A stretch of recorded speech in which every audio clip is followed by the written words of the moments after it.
নিশ্চয় আপোনালোক গম পাইছে যে ডিব্ৰুগড় জিলাত 57,000 মানুহে আবেদন কৰিছিল। 57,000ৰ ভিতৰত আমি 21,000 মানুহক ইতিমধ্যে মাটিৰ পট্টা দিছোঁ ডিব্ৰুগড় জিলাখনত।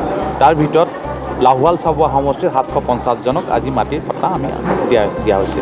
এইটো আমাৰ মিছন বসুন্ধৰা 2.0ৰ যোগেদি দিয়া হৈছে আৰু নিশ্চয় আমি ভাবিছোঁ যিসকল মানুহ মাটি এতিয়ালৈকে পট্টা পোৱা নাই আৰু কিবা কাৰণত হয়তো আমি ভূমি উপদেষ্টা সমিতিয়ে ফাইনেল কৰিব নোৱাৰিলোঁ, থাকি গ'ল, নিশ্চয় তেওঁলোকে আকৌ আবেদন কৰিব আৰু যেতিয়া 3.0 যেতিয়া আৰম্ভ হ'ব নিশ্চয় তেওঁলোকক আমি মাটিৰ পট্টা দিয়াৰ আমি ব্যৱস্থা কৰিম। কাৰণ আমি ইতিমধ্যে সিদ্ধান্ত লৈছোঁ অসম চৰকাৰৰ ফালৰ পৰা যে আমাৰ খিলঞ্জীয়া যিসকল মানুহ আছে তেওঁলোকক আমি মাটিৰ পট্টা দিম আৰু ঠিক তেনেকৈ আমি মাটিৰ পট্টা দিয়া হৈছে। কিন্তু আজি লাহোৱাল চাবুৱা সমষ্টিত মুঠে 750জন হোৱাৰ কাৰণ এইটো আছিল যে আপোনালোক নিশ্চয় জানে সীমা নিৰ্ধাৰণ হৈ যোৱাৰ লগে লগে কিছু অংশ ডিব্ৰুগড়ত সোমাইছে। সেইকাৰণে সেই অঞ্চলৰ ৰাইজে ডিব্ৰুগড় যেতিয়া আমি মাটিৰ পট্টা বিতৰণ কৰিম তাৰ পৰা ল'ব লাগিব আৰু কিছুমান আমাৰ নতুনকৈ এটা সমষ্টিত জন্ম হৈছে, নিশ্চয় আপোনাক গম পাইছে, মাকুমত সোমাইছে।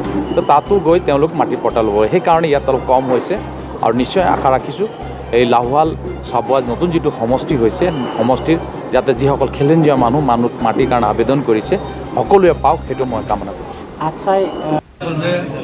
অসমৰ জনপ্ৰিয় মুখ্যমন্ত্ৰী ডক্টৰ হিমন্ত বিশ্ব শৰ্মা ডাঙৰীয়াৰ প্ৰয়াসৰ প্ৰচেষ্টাৰ কাৰণে অসমৰ খিলঞ্জীয়া লোকসকলক ভূমিপট্টা দিবৰ কাৰণে যি পৰ্টেলৰ যোগেদি বসুন্ধৰা ফেজ 1, ফেজ 2 আৰু ফেজ 3লৈকে যাব।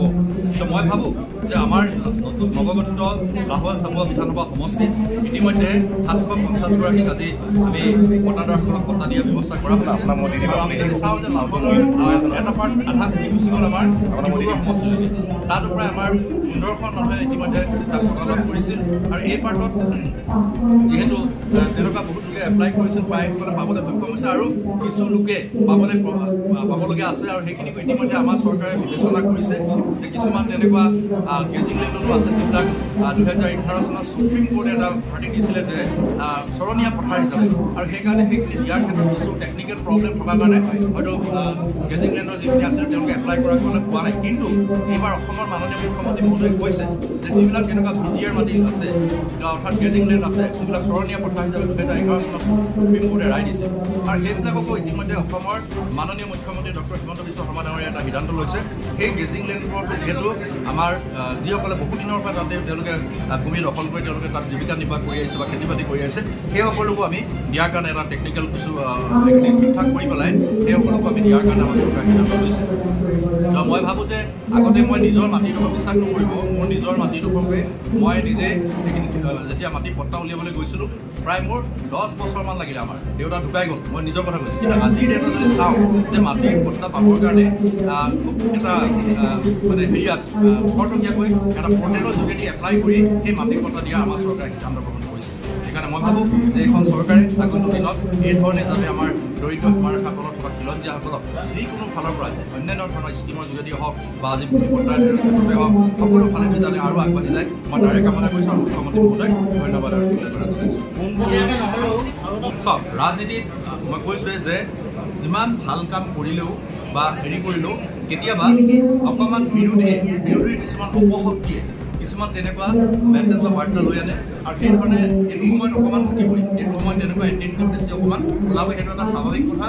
বহু সময়ত আমি দেখিছোঁ যে স্বাভাৱিক কথা যে তেনেকুৱা এণ্টিনকাম ওলাবই। সাংসদ হিচাপে তেখেতে আমাৰ 10 বছৰৰ কথা মই নকওঁ, যিহেতু 5টা বছৰ মই তেখেতক এতিয়া নতুনকৈ ইয়াত মই লাহোৱাল সমষ্টি বিধায়ক হোৱাৰ পিছত ডিব্ৰুগড় লোকসভা সমষ্টিত মই অন্তৰ্ভুক্ত কৰিলোঁ। ইয়াৰ আগতে মই লখিমপুৰ লোকসভা সমষ্টিত আছিলোঁ আৰু সেইধৰণে এতিয়া আহি দেখিছোঁ ৰামেশ চৌধুৰীয়ে ভালেই কাম কৰিছে, যথেষ্ট বুৰিডিঙক আজি পেটিবৰ কাৰণে ৱৰ্ল্ড বেংকৰ টকা তেখেতে আনিবলৈ সক্ষম হৈছে।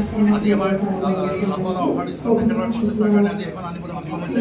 সেইধৰণে অসমমালাৰ যোগেদি প্ৰায় 7 কোটি টকা ইতিমধ্যে চেংচন হৈছে। আমাৰ লাহোৱাললৈকে আমাৰ প্ৰায় 7 কোটি টকা ইতিমধ্যে আমাৰ অসমমালাৰ যোগেদি সেইখিনি তেখেতৰ এটা অৱদান আছে। সেইকাৰণে মই ভাবোঁ যে আগন্তুক দিনত তেখেত যদি আমাৰ পাৰ্টি হয় এটা ভাল হেৰিয়াত জিকিব বুলি মোৰ দৃঢ় বিশ্বাস।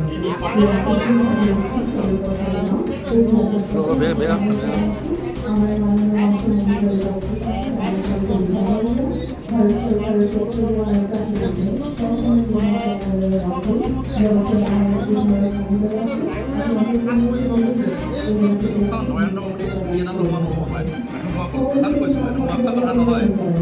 মিলিয়ন মিলিয়ন মিলিয়ন মানুহে তেখেতৰ প্ৰতিজন মানুহক বিশ্বগুৰু হিচাপে নিশ্চয় মানিবলৈ বাধ্য হৈছে আৰু এটা ভাৰতবাসীও আজি তেখেতক যিধৰণে তেখেতৰ প্ৰতি যিধৰণে শ্ৰদ্ধা বা তেখেতক যিধৰণে প্ৰধানমন্ত্ৰী হিচাপে তেখেতে দেশখনক আগুৱাই নিয়াৰ ক্ষেত্ৰত যে কাম কৰি গৈছে সেইখিনি এজন সাধাৰণ অনুদানৰ মই কৈছোঁ আপোনালোকৰ মাধ্যমে যদি মই এইবাৰ যদি লাহোৰত বা সফল হ'লক খেলে এফালে হ'ব লাগে ইণ্ডিপেণ্ডেণ্ট হ'লেও মই মানে তেখেত যদি ইণ্ডিপেণ্ডেণ্টো খেলে এইফালে যদি মই যদি ইণ্ডিপেণ্ডেণ্ট থাকোঁ পাৰ্টি নালাগে দুফালে খাৰা কৰি দিয়ক তেওঁক এটা ভোট পাই মই এটা ভোট পাই